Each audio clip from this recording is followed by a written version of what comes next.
special time. Earl, Grace, but I'll say your name right at the end.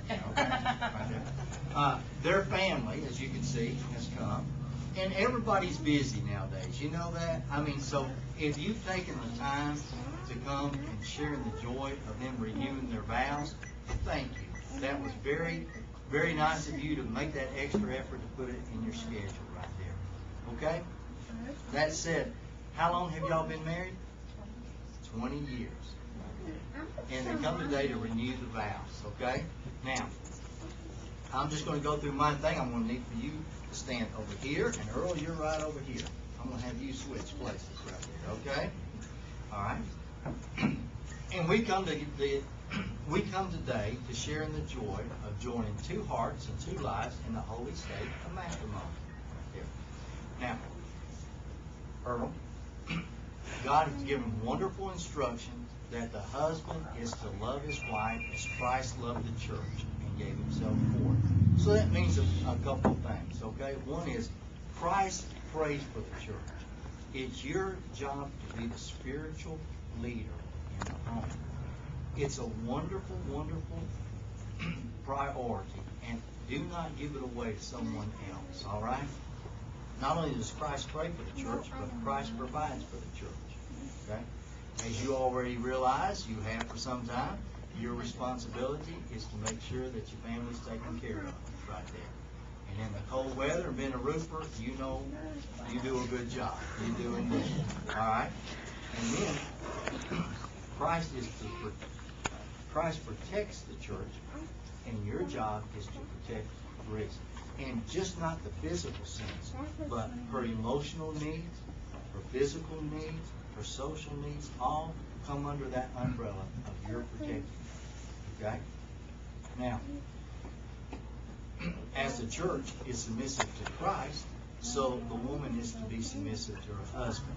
And I know in our day and time we think that carries a bad connotation, but simply it means this, that you're supposed to support him in his decisions. As a matter of fact, the number one cheerleader in Earl's life ought to be you.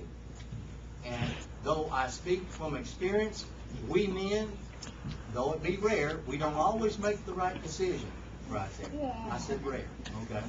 But in those cases right there, the number one person that's supposed to lift him back up and support him would be you.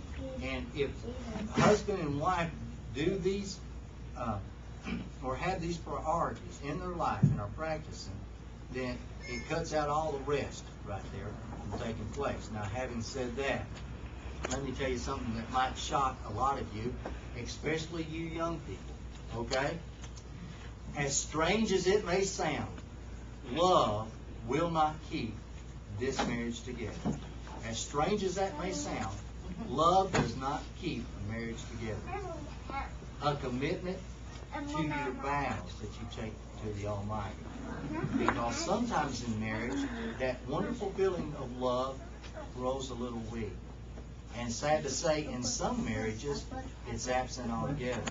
But it's in those hard times that you come back and you say, I will stay committed to the vows that I have taken before the Almighty. Now, having stated that, Earl, do you take this young lady to the walk of life, to have and to hold from this day forth, for better, for worse, richer or poor, in sickness and in health, and keep yourself only unto her as long as you live? If this is so, say I do.